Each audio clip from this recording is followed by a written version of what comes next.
And here we are with Chapter 17, Part 3. This is going to be the last story mode mission walkthrough for Ninja Gaiden Sigma 2 on Master Ninja mode.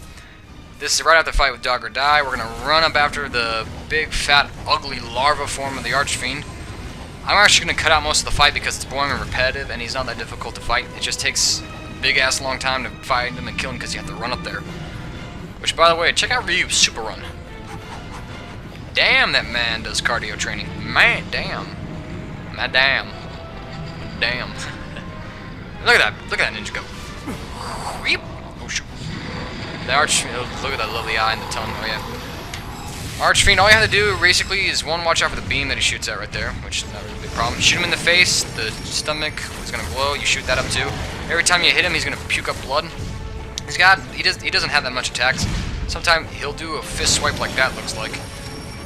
And he has another attack, but when he drops down like this, he's going to shoot a beam at you. At first, it's going to be in one spot, but as the fight goes on, he's going to do it like a side sweep with it, so it's something to vary it up a bit.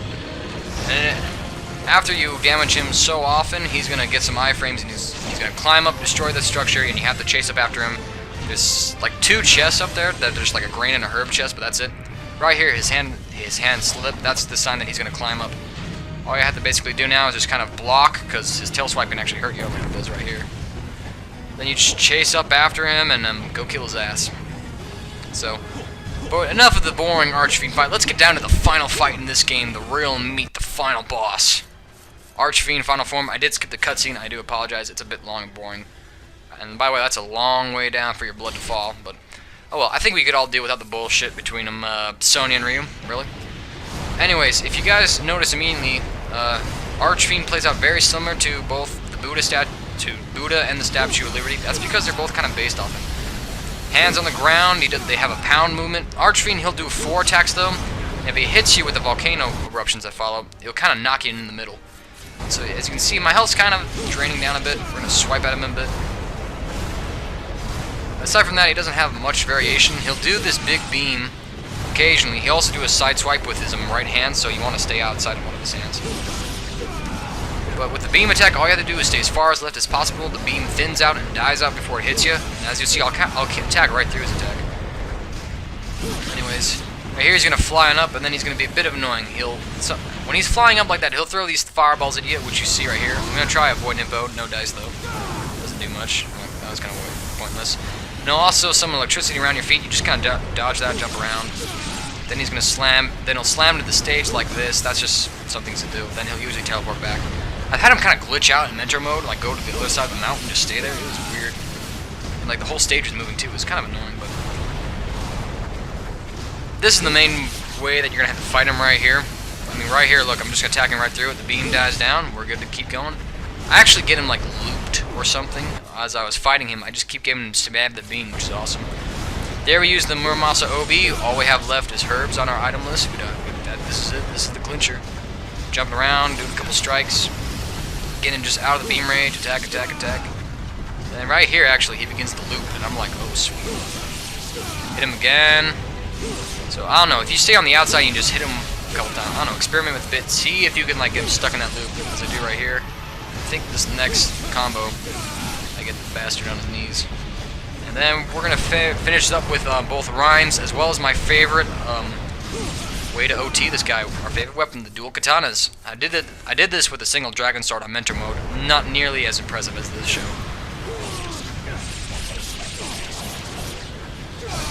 That's just awesome. Finish it up. Forehead stab. And that completes all the gameplay. Actually, wait, let's just shut up and wait. Look at him. Get all puffy up and explode. That is a pretty sweet ass explosion. Still doesn't top Wolf's death. I mean, that's just kind of fun to watch. Shit's falling down. I actually left and just, walked around for a little while and checked the computer and whatnot and gawked at some Modern Warfare 2 videos while this was recording. I guess this will be my last comedy routine for Ninja Gaiden Sigma 2. Stereotypical as that. Again, the hands to the chest. It's alive! It's alive! The world's screwed. Hey, how are you? This is all the more awkward because Ryu in this playthrough is a fiend. Can you imagine what little bastard kids those two would have? Well, in fiend mode, I mean. They'd be nothing compared to Ryu and Momiji's kids, in my opinion. I'm such a Momiji fan. That's going to be talked about in the comments, probably by Kokoro Master. He's going to be like, I'd make her mine. I know he would, I know he would. Calm down, calm down.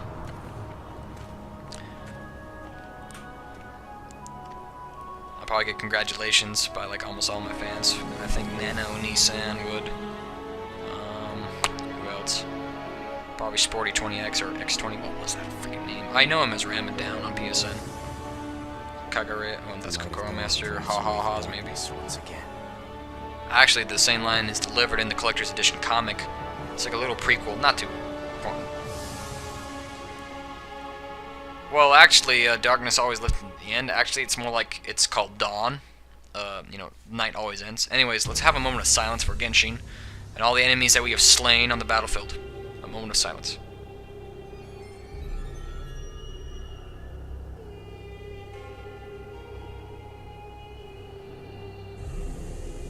This is the Spider Clan grave, which we actually did some major ass kicking in earlier. And here, Ryu is bearing his, actually the Blade of the Archfiend, Genshin's sword in honor of Genshin. Little remembrance. Sure, let's just leave this big-ass powerful sword right here for any other Black Spider Clan ninja to pick up and try and come after us with. That is a great idea. Anyways.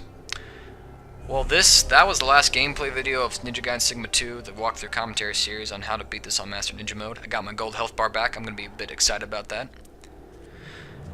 And the credits roll. So I'm going to use this time to, first off, thank you guys for watching this entire commentary series. For those of you who have made it this far, kind of understand that, you know, people kind of watch this as they go and whatnot. And, well, thank you guys for sticking with me and enjoying the commentary and learning a few things. And I want to take this time just to review on the basics for those who have lost it. You want to practice your on-landing UTs. On-landing UTs is when the moment that your character hits the ground, you hold down triangle.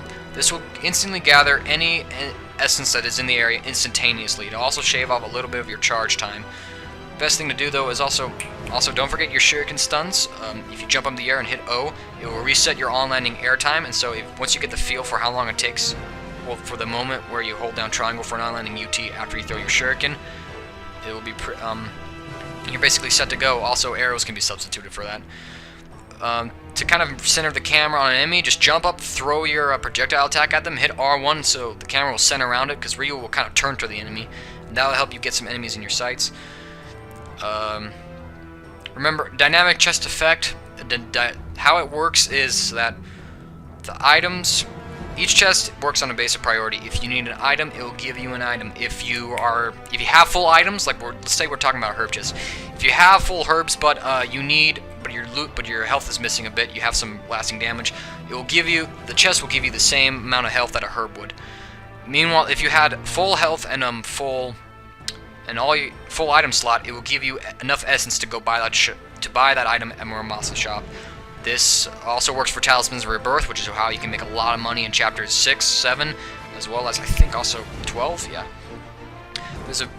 And guys, don't be afraid to experiment a little bit with your weapons. Find something that's comfortable for you. And sometimes I mention things in one video that can be totally used in another video, like my MS Fang trick with the dogs in chapter 14. That can be used for every single dog encounter that occurs after chapter 4 once you get MS Fang, or as you're playing chapter challenge mode. Chapter challenge mode, as we all know, is just where you can play with all your weapons all upgraded to the max. You get as much karma score as you can. If you for the most part learn how to play the way I've told you in this guide, kind of spam UTs, use OTs, and go for iframes, moments where you cannot get hit. This occurs during UTs, OTs, some attacks, not all of them, and Nimpo.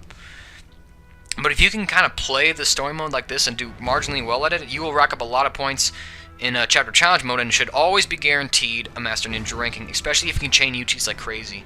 To chain UTs, the best way is to stagger essence. This means kill about 1 or 2 enemies, and then just do a UT, and then by the time that you're done, there should be another essence ready for you. You jump and do that, then with the enemy's essence that you killed with your first UT, you can use that to start your third UT, while the essence from the enemies that you killed from your second UT can be used, if that makes any sense whatsoever. Be sure to look for, also keep track of when weapons delimit enemies. The Tonfa has a lot of those points. Falcon Talon has 3. Each weapon has its own number of delimiting points. And also be sure to remember on landing 360 lunar UTs. Remember that. Remember that. Feel free to just go through every single one of my videos if you need a refresher on any part of the game. And I think I would like to leave you guys with the words that Ryu says. Destined to lift in the end. Even though I am done with this series, Much left to do. I have a lot more commentary. Please check out my other videos besides Ninja Gaiden Sigma 2. Thank you so much. This is an honor to do this commentary. Thank you.